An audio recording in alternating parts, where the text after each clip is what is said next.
दूसरे अध्याय में बड़ा आनंद आया। दूसरा अध्याय मोटी मोटी बात तुम लोगों को सब पता लग गई। कई दिन से दूसरा अध्याय चल रहा है, उसमें ज्ञान की महत्ता बताई गई। आत्मा का ज्ञान ही वास्तविक ज्ञान है। आत्मा कैसा है, कैसे स्थित है, जगत असत है और सत ये आत्मा है, इसका दिग्दर्शन हुआ। और सत में स्थित होने वाले का क्या पहचान है ये बता दिया गया। कैसे आत्मा में ध्यान करना है ये भी आपको ज्ञात हुआ। जगत की असारता और सत का आनंद भी आपको ज्ञात हुआ। अब बात आती है तीसरे अध्याय की। तो तीसरा अध्याय शुरू करते हैं। भगवान श्री कृष्ण से अर्जुन कहता है, अब दूसरा अध्याय सुनने के बाद अर्जुन कहता है, जैसी चेत कर्मण ते मता बुद्धि जनार्दन तत् किम कर्माणि घोरे माम नियोजसी केशव। हे जनार्दन, यदि आपको कर्म की अपेक्षा ज्ञान ही श्रेष्ठ मानते हैं, आप कर्म से ज्ञान श्रेष्ठ है, तो फिर हे केशव मुझे इस भयंकर कर्म में क्यों लगाते हो, ये युद्ध में क्यों लगा रहे हो? क्यों ना मैं बैठ के एकांत में आत्मस्थ होके आनंद लूं। इधर तो आप कह रहे हैं कि आनंद कहाँ है, आत्मा में और एकांत में है और उसमें स्थित होना है, और कर्म सब मिथ्या है।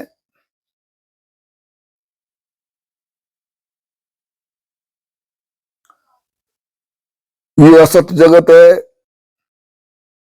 असत शरीर है, तो कर्म भी असत है। सत तो तू है, आत्मा है।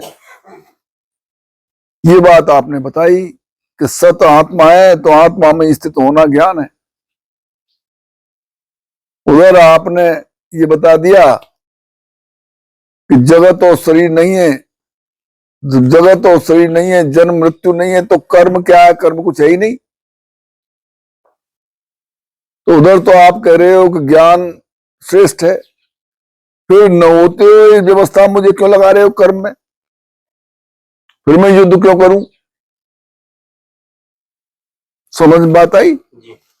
भगवान ने जो बात कही थी वो ये कही थी कि भाई नास्तो विद्यते भावो न भावो विद्यते असत, न जायते मृत्य वा कदाचन नायम भूता वा न भूय, अजो नित्य शाश्वतो अयम पुराण न हन्यते हन्य माने शरीरे। जब आपने ये बात कह दी, सत में स्थित होना ही ज्ञान है, सत ही शेष है, बाकी तो सब बेकार है ही नहीं। न जन्म है, न मृत्यु है, न कर्म है। फिर आप कहते हो कर्म करो, युद्ध कर। तो ये बात मेरी समझ में कुछ आई नहीं। तुम लोग ये प्रश्न नहीं कर सके, वो प्रश्न अर्जुन ने भगवान कृष्ण से किया। तो अब भगवान क्या कहते हैं वो सुनो। और फिर अर्जुन ने एक बात और कही कि मुझे कर्म में क्यों लगाते हो? व्याम श्रेणी वाक्यन बुद्धि मोहेसी में तदेकम वद निश्चित्य जिन श्रेयो हम अपन्यात। आप जो है मिले हुए से वचनों से मेरी बुद्धि को मानो मोहित कर रहे हो।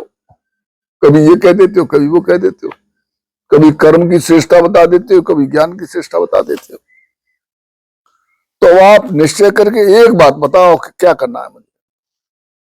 उस एक बात को निश्चित करके कहिए जिससे मैं कल्याण को प्राप्त हूं। ठीक, ये बात अर्जुन ने कही। अर्जुन का प्रश्न जोरदार है ना। तो अब भगवान क्या आदेश देते हैं, मतलब क्या समझाते हैं? भगवान कहते हैं, लोके अस्मिन् दुविधा निष्ठा पुरा प्रोक्ता मया नघ ज्ञान योगेन संख्या नाम कर्म योगेन योगिनाम। हे निष्पाप, इस लोक में दो प्रकार की निष्ठा मेरे द्वारा कही गई है। सांख्य योगियों को तो ज्ञान योग से आत्मकल्याण कर लेना चाहिए और कर्मयोगियों को कर्म से करना चाहिए। तो जो ज्ञान योग जो है वो कठिन है,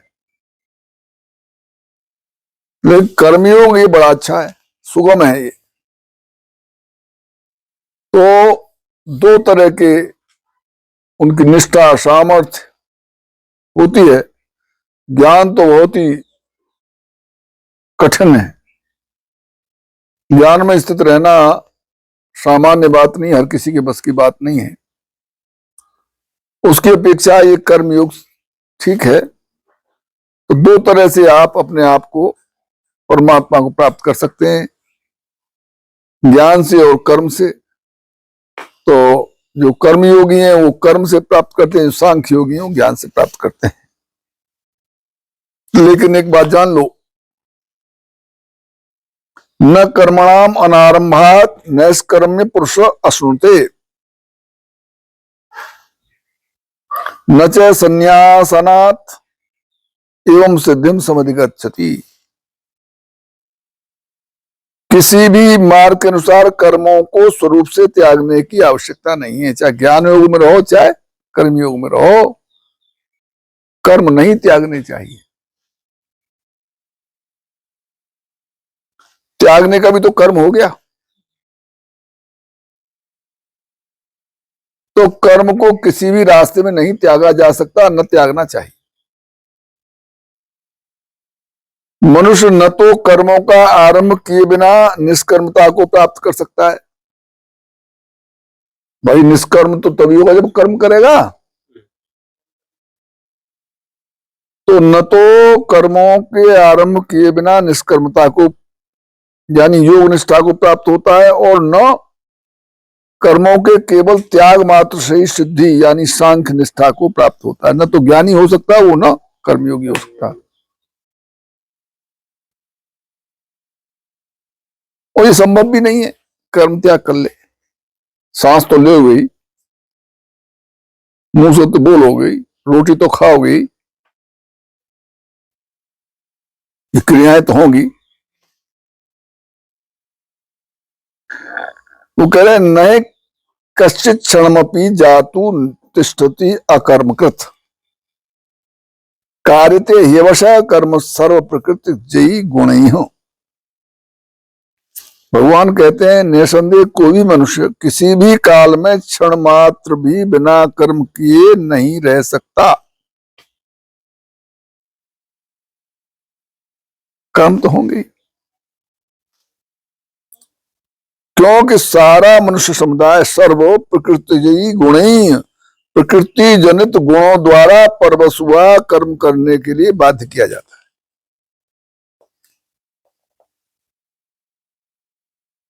प्रकृति द्वारा किया जाता है। सतोगुण रजोगुण तमोगुण, जैसा जैसा गुण बढ़तेगा वैसा वैसा वो कर्म में प्रवृत्त हो जाता है। प्रकृति के दो अर्थ हैं, स्वभाव और प्रकृति। आदमी का जैसा स्वभाव है वही उसकी प्रकृति है।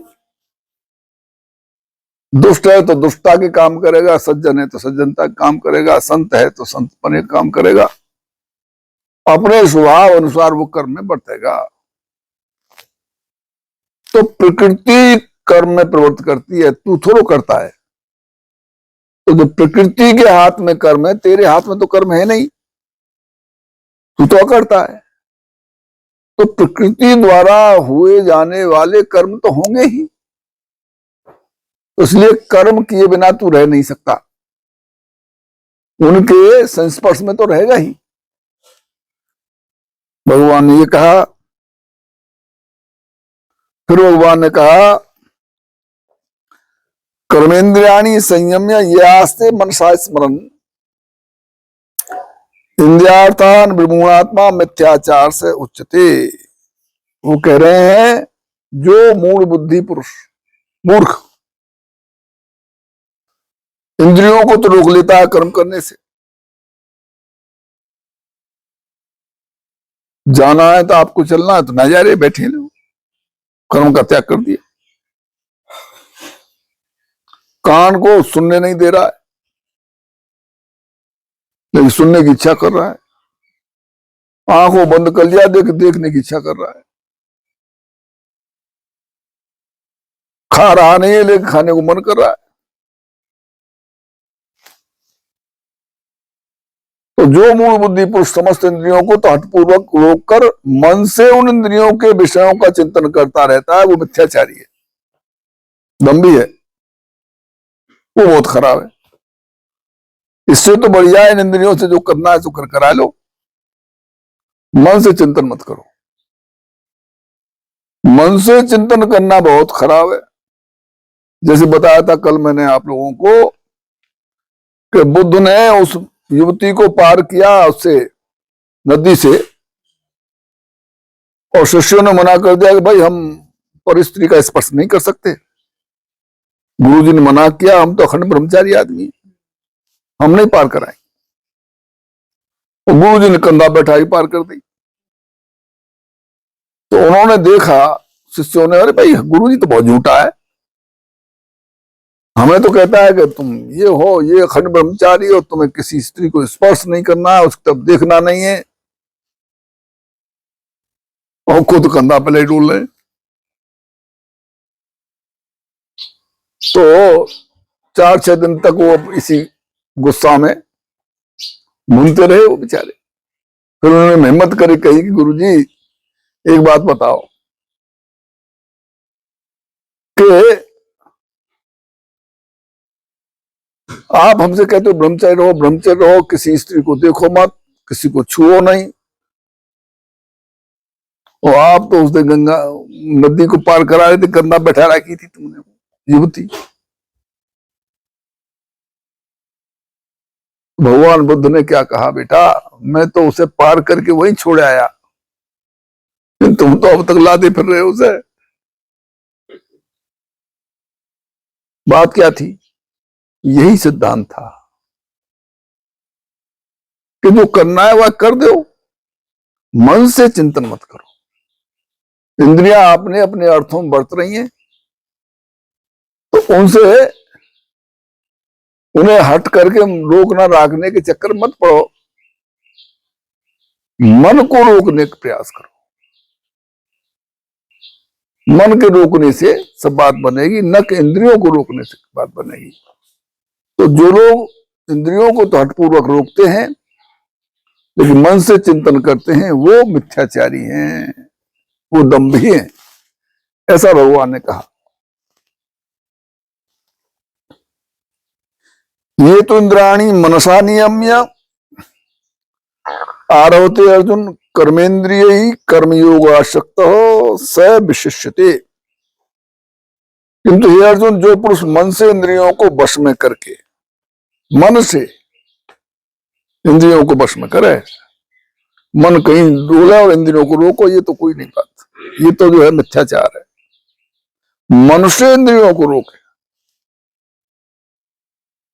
मन से इंद्रियों को वश में करके अनासक्त हुआ, मन से अनासक्त, समस्त इंद्रियों द्वारा कर्मयोग का आचरण करता है, वो श्रेष्ठ है, उससे वो बेटर है। तो इंद्रियों को जो रोकना है, मन से रोकना, ये बात भगवान ने कही। और फिर उन्होंने कहा